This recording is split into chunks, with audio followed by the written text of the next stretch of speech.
Join us.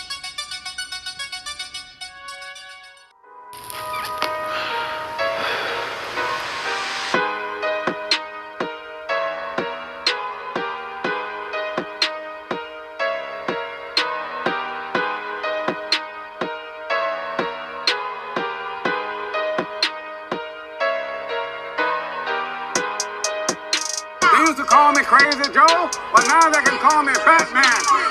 What up? Welcome back to the Necro Zoo. I am Bones.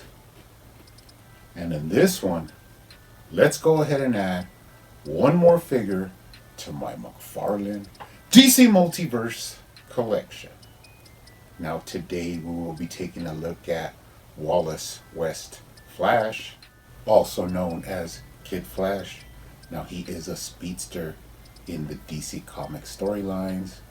Pretty cool character. Now we have received this figure in other forms, specifically the Mattel version. But he does look really interesting. There is some parts that I do love and some parts that I do not really like, but we'll get into that. Now he does look pretty quick in the packaging, but let's go ahead and take a closer look at it. But first, he does come with your standard black DC Multiverse stand. Now these are not really needed, but sometimes useful. He also comes with his data file card. On the front you do have some source material from the comics. And on the back you do have some information. Now of course this character does replace the original Wally West character once he has grown out of the Kid Flash mantle. So he is a welcome addition to the speedsters in the DC Multiverse. Pretty cool. Now he does come with some accessories. He comes with some lightning effects. This time we have kind of a tint of orange, but mostly red, translucent plastic. And you also get these shorter ones. I guess these are more for like his arms or his forearms. But always cool to get effects. Add those to the collection. And he also does come with two alternate fists. Now, messing around with him and checking him out, I have noticed that I kind of enjoy the fists better. But since he comes in packaging with the running hands, we'll go ahead and take a look at him with those. And we'll put these to the side. But let's go ahead and take a closer look at him. First impressions, right off the bat, you can see that this is a reused body.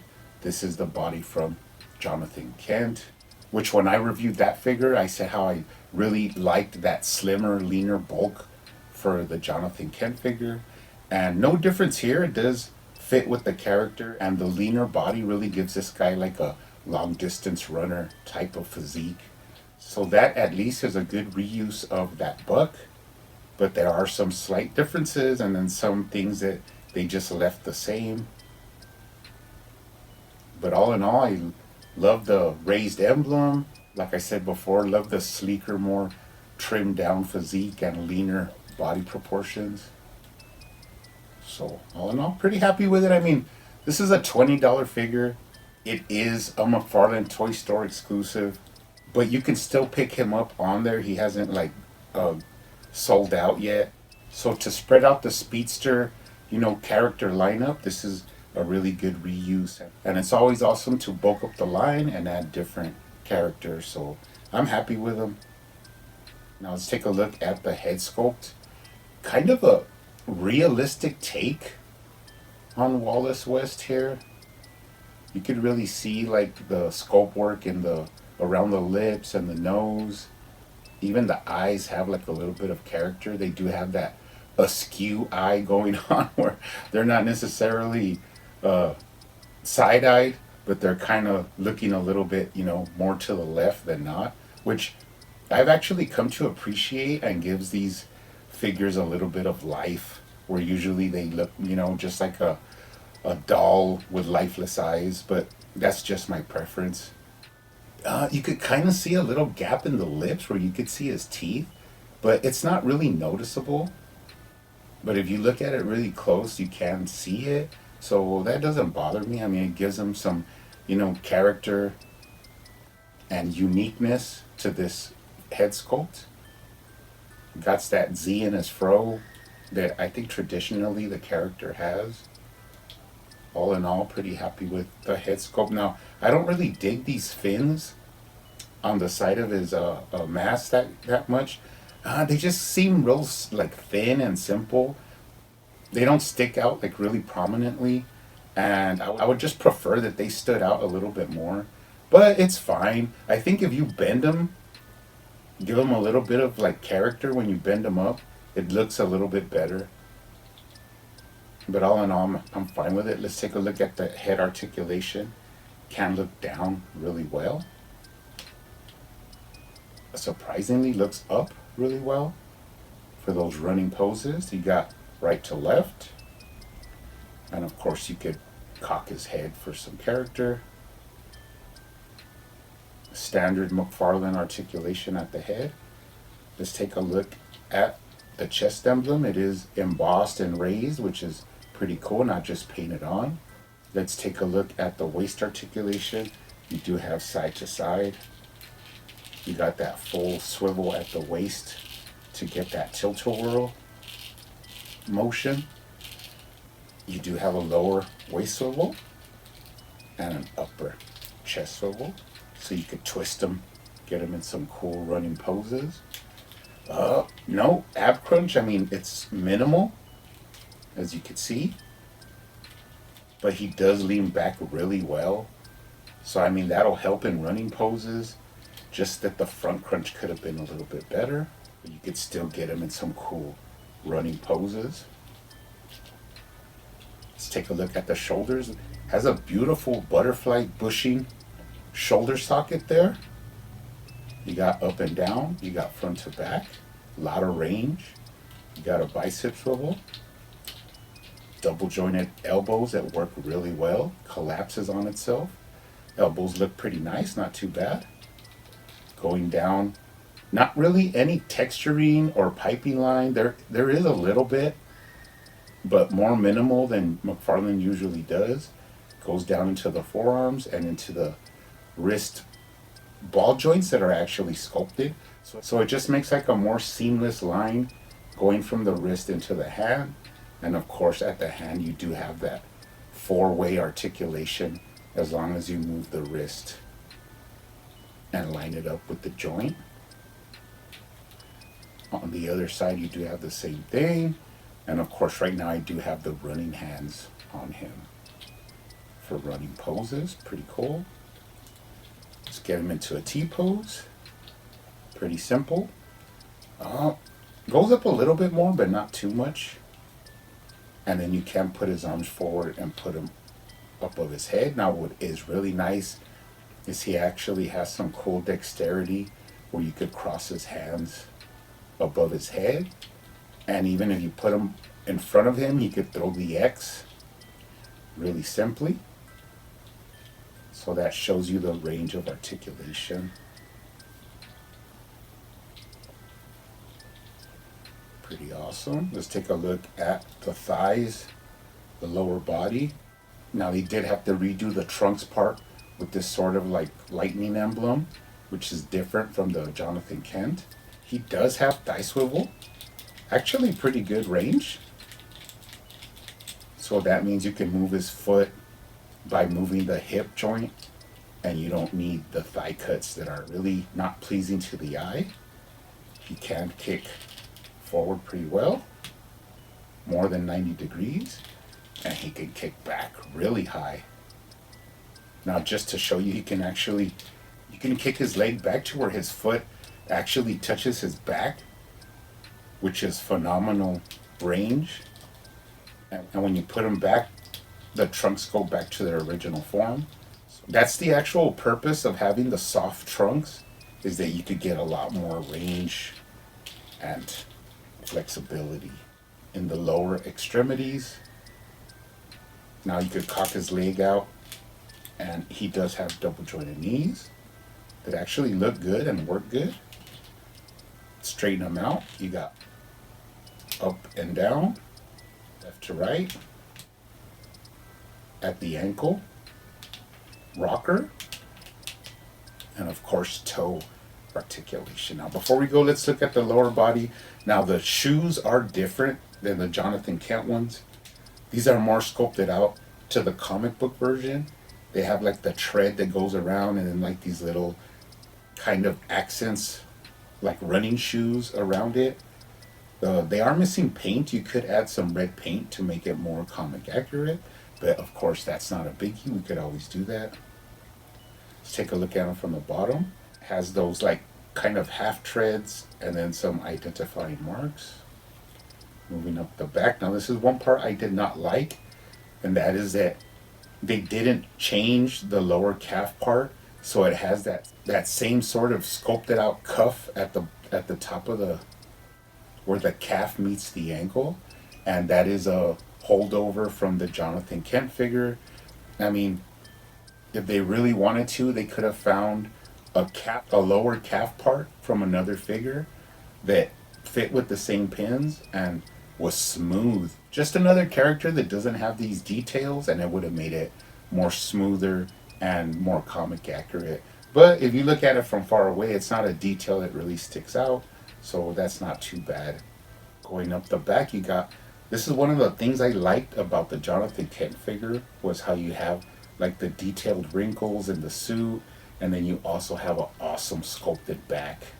Now he does have the cutouts where you could put his arms back into the cutouts to give him some wide range. And then going up, you can see here the back of his head.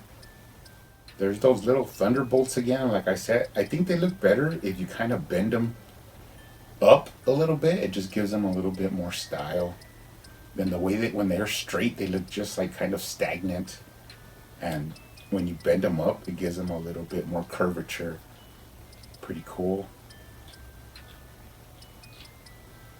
All in all, really happy with them. You can pop out the running hand and go ahead and pop on the fist.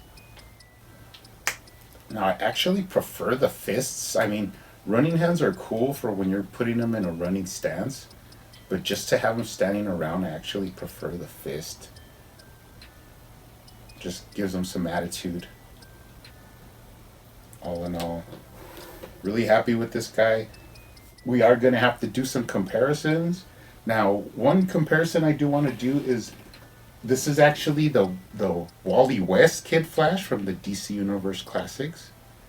And he is just just so small, but like a real little compact figure. He looks about 4.5 inches. But this is, of course, I'm comparing this because of the similarities to the costume, the color scheme. But do enjoy having this guy in my DC Universe Classics collection. Now the next one I want to bring out is the Mattel Wallace West Kid Flash figure. Now you could see some similarities here. The color is a little bit more orange on this one, and the McFarlane one is kind of a more pastel yellow. It's kind of growing on me, but I kind of prefer this brighter yellow. But for some reason, this one, just the toned down color doesn't like pop so much like from a comic page.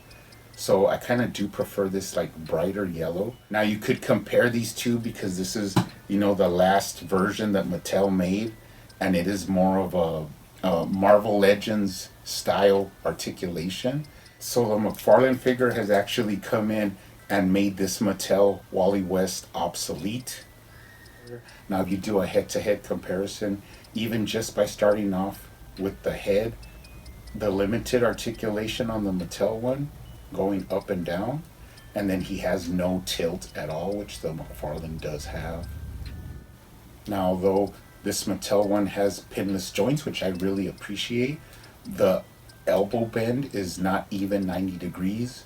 So it's basically having a single jointed elbow that doesn't even reach the whole, you know, right bend. So that's another negative on this one. Now if you try and put the arms up and put them over his head, there's no way. And even in the front, there's no way you could cross his hands together and make that X sign. So That's another loss for the Mattel one.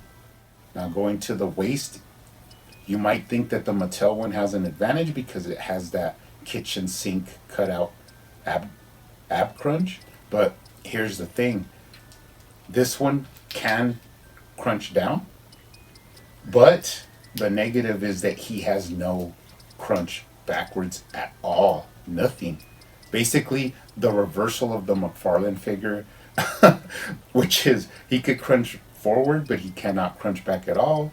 But the McFarlane one can crunch backwards, can lean back, but he cannot crunch forward at all. So I mean, it's tit for tat, and that's that kind of offsets each other. But one thing that is different is that there is no side to side at all. And another thing besides that there is no side to side at the waist, once you turn them, you get that horrible cut in the waist, which is just really an eyesore. And then of course you have that hideous T-crotch that has a constant gap in between the thighs and space where it fills in. Then you have these, really bad looking thigh cuts, which are not appealing at all. So I mean, the McFarlane one is still by far superior. Even looking at the wrists, the Mattel one only has 2 ways of wrist motion, while the McFarlane has the 4-way wrist motion, giving you a more diverse range for when you're posing and stuff like that. So McFarlane one still by far superior, and then you get, and of course this one has the painted on chest emblem, which is just not as impactful as the sculpted out emblem of the McFarlane one. Then you get down into the lower legs, and here's another big difference, and that is that while they both do the splits pretty well, when you get into the front splits is where the Mattel one has a problem, and that is that he can only kick up at a 90-degree angle, but he cannot kick back at all, which means that this is the most you'll get out of a front split, while the McFarlane one actually does a complete and full front split. So that's another place where the McFarlane one beats this Mattel one. The knee is another issue because although they are pinless, and I will not deny that they look really good, you do not get a full double joint at the knee, and it won't bend all the way in. Finally, the shoes. This one does have the little paint details, but those are easily added to the McFarlane one. Let's take a look at it.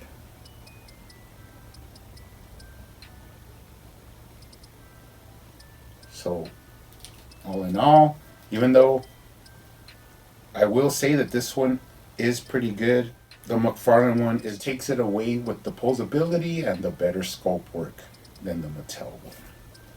But still a great figure.